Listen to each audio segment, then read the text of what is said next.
Welcome to the Alex Salmond Show, where we return to UK politics to examine the latest twists and turns in Northern Ireland.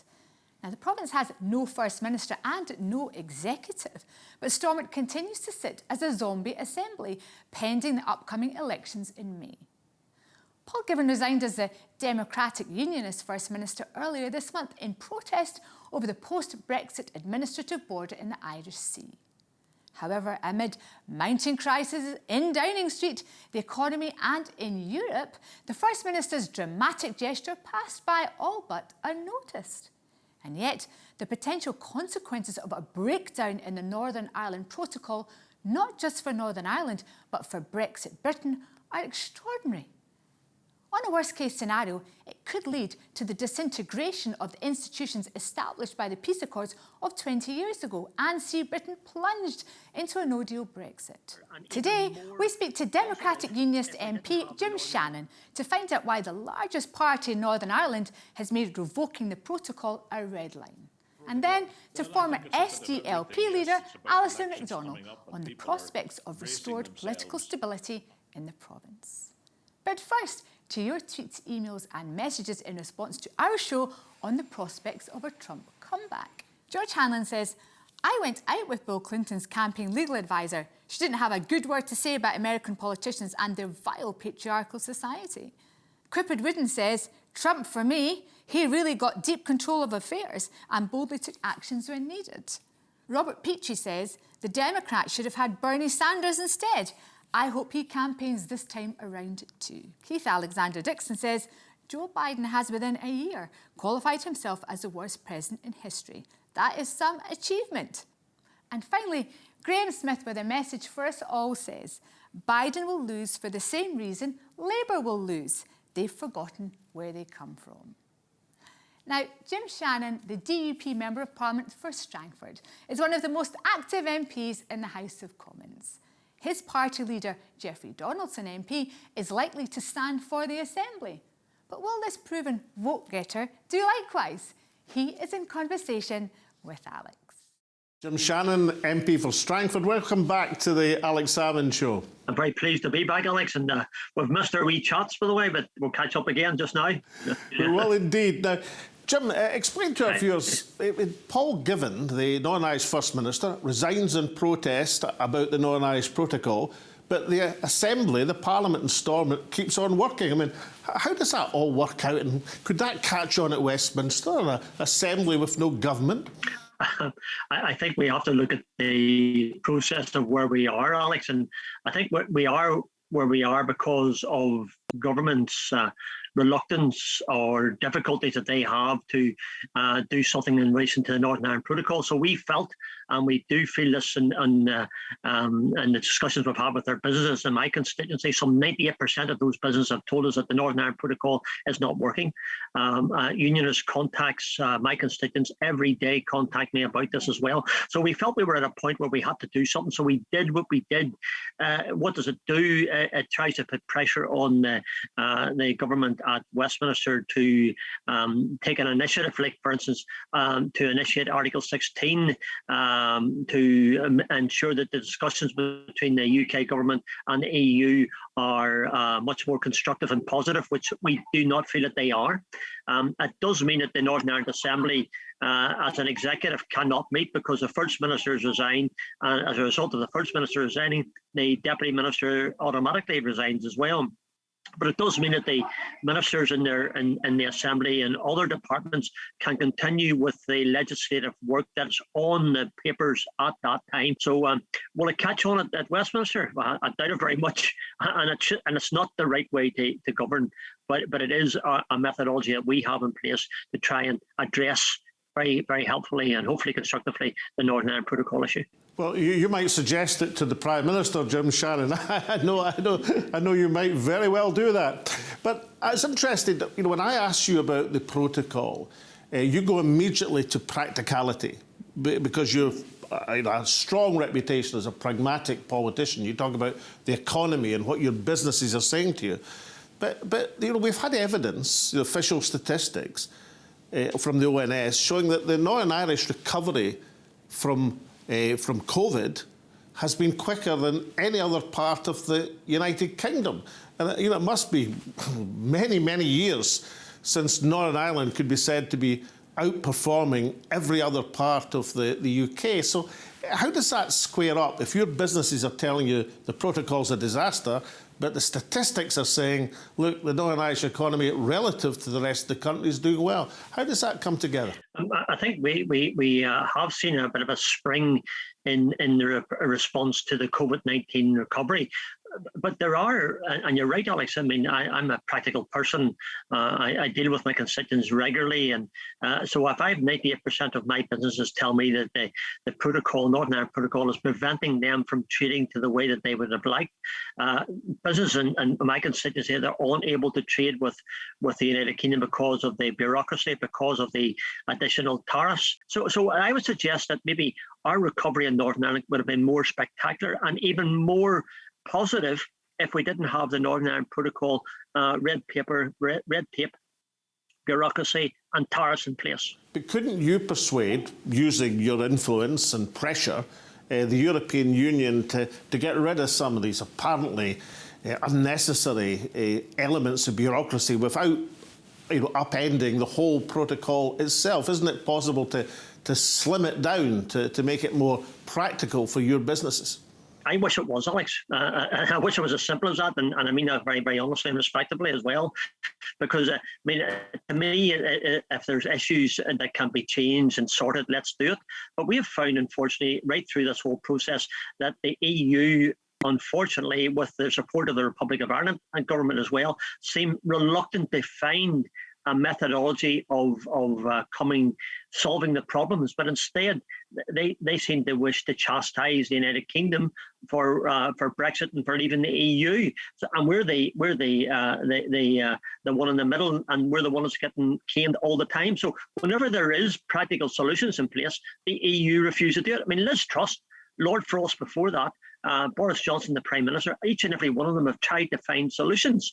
It's all about solutions. It's about solution-based. My life is always about solutions. It's not about the difficulties, about the half glass full rather than the half glass empty. But we have not found that willingness within the EU at this moment. Isn't there a difficulty this now, Jim, with crisis in Europe, the cost of living crisis affecting everyone, your constituents, the Downing Street crisis, which you've spoken about so eloquently in the House of Commons, the Northern Irish crisis, the crisis of politics, the resignation of the First Minister, is not getting enough bandwidth because there's so many other things crowding out the agenda. It's not really the best timing to focus attention on the province. We did give government and the EU from September, October of last year, we'll give them almost 2 years to try and sort this matter out.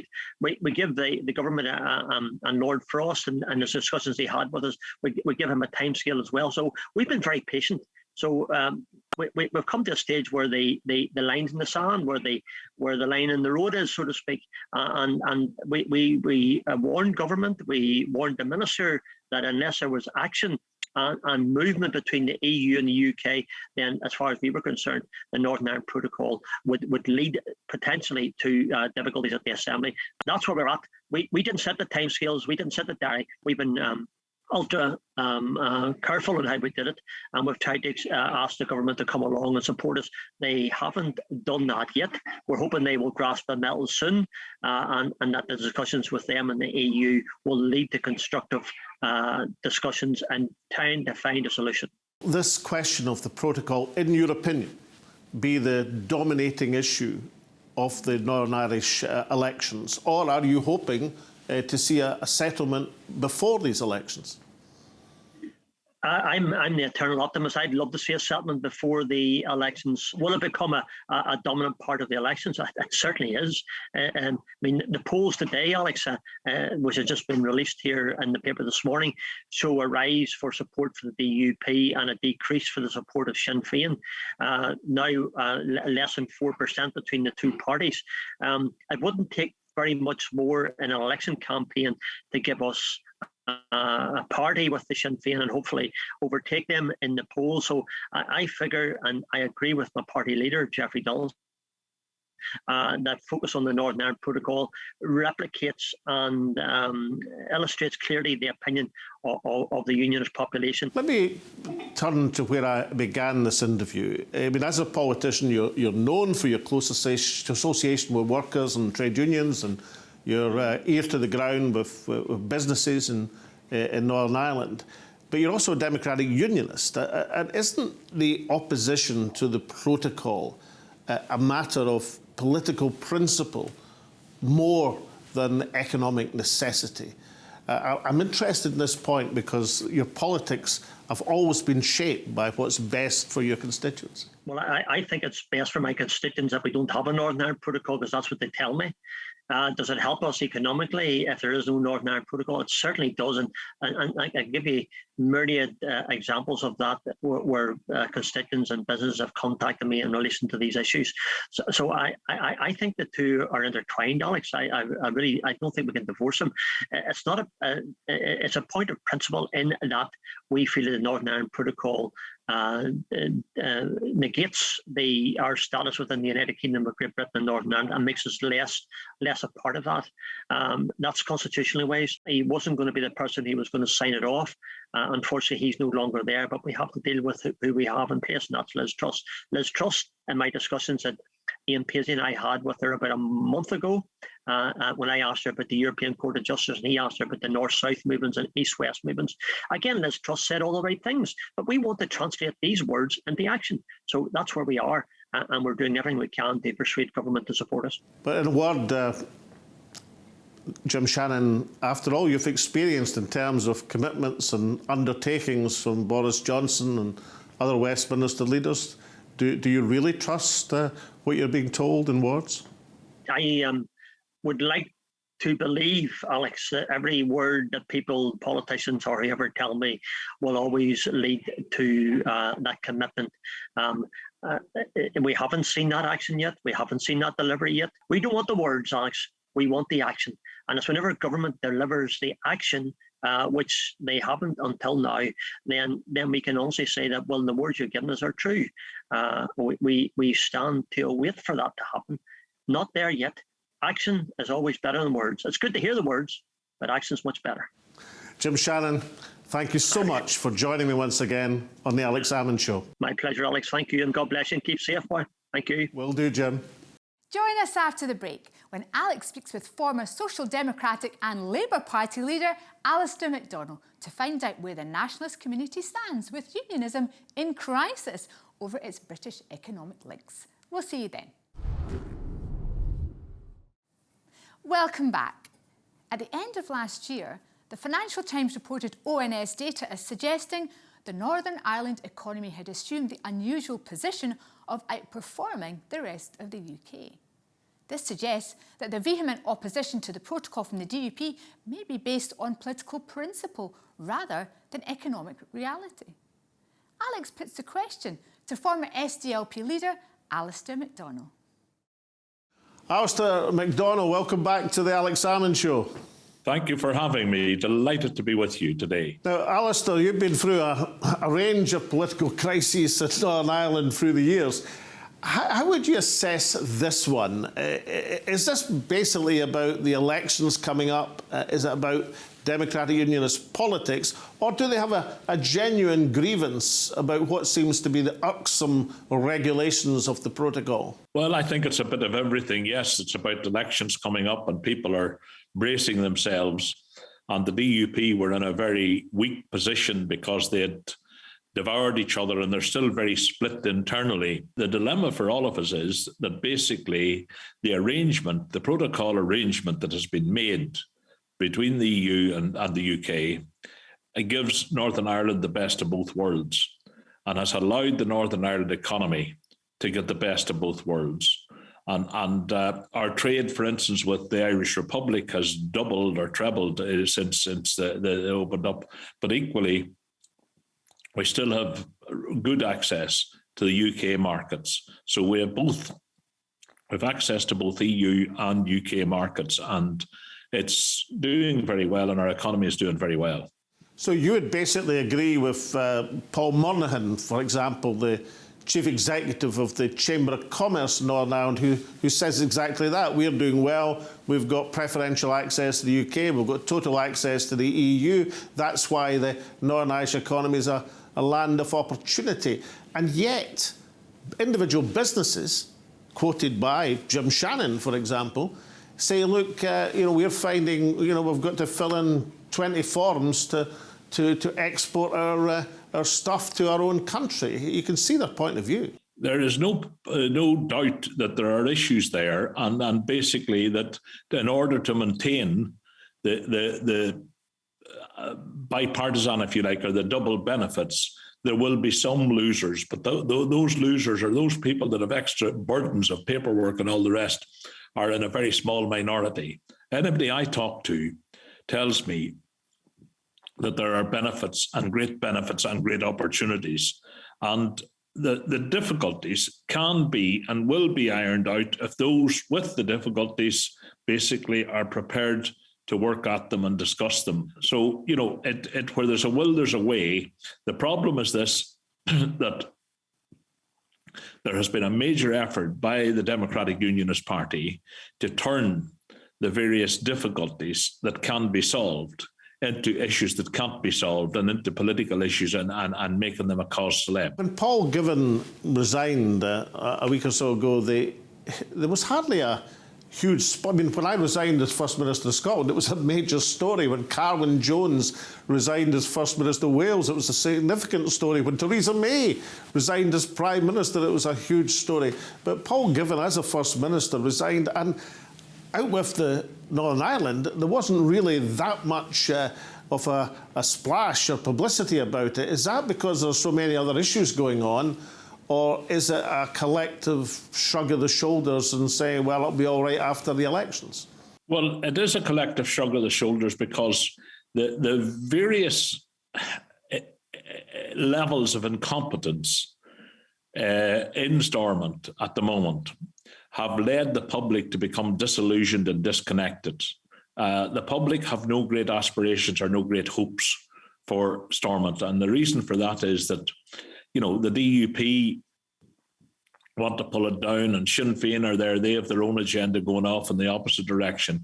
And the various interests that are there, the consensus people in the middle, are relatively impotent. And it's producing nothing, to be quite frank. It's not adding any value. It's not creating any change. It's not meeting people's hopes. So people have given up hope. And, whether Paul Givan is First Minister or isn't First Minister, really, not only does it not affect people in the wider world, it doesn't affect people in Northern Ireland all that much. It was a damp squib. And people saw it for what it was, political manoeuvring. You've been a long-term advocate and a worker for a rapprochement between constitutional nationalism and moderate unionism in Northern Ireland.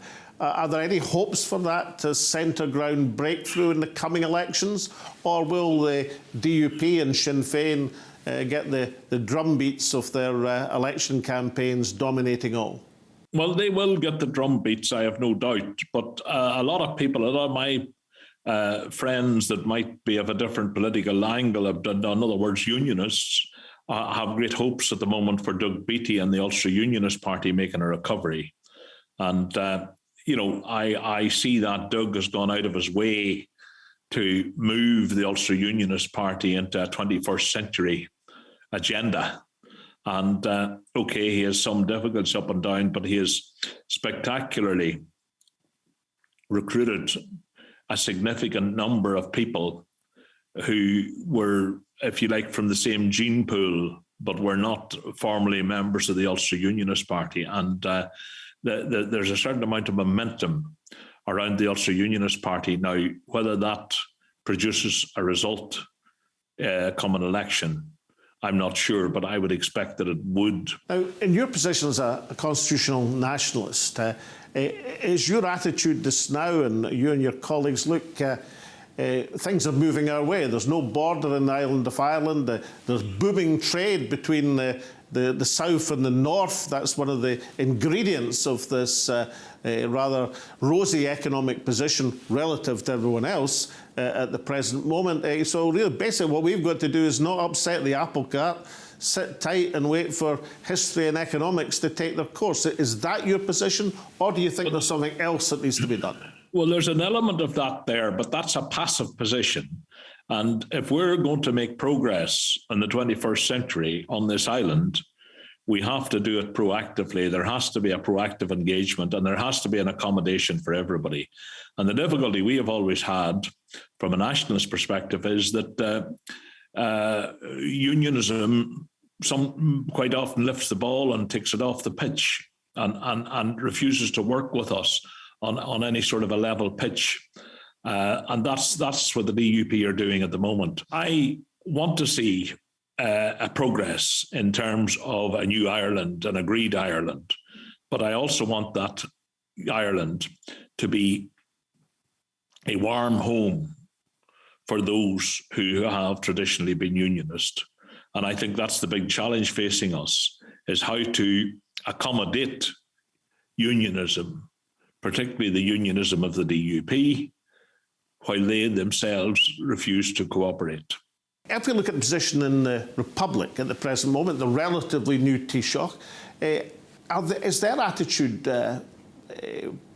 conducive to this realignment you're calling for in Northern Ireland, or is there more that could be done from the South to assist in accommodation in the North? Well, the South is very helpful, and the Department of Foreign Affairs in Dublin is very, very powerful and punches way above its weight on the international stage.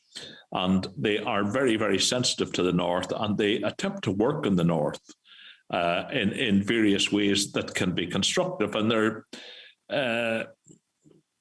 desperately trying to be helpful without appearing to annoy unionism unduly. The reality is that the Irish government is slowly and steadily doing the decent thing and moving us steadily towards a new version in Ireland, a new agreed Ireland. I'm not quite sure how that will work out.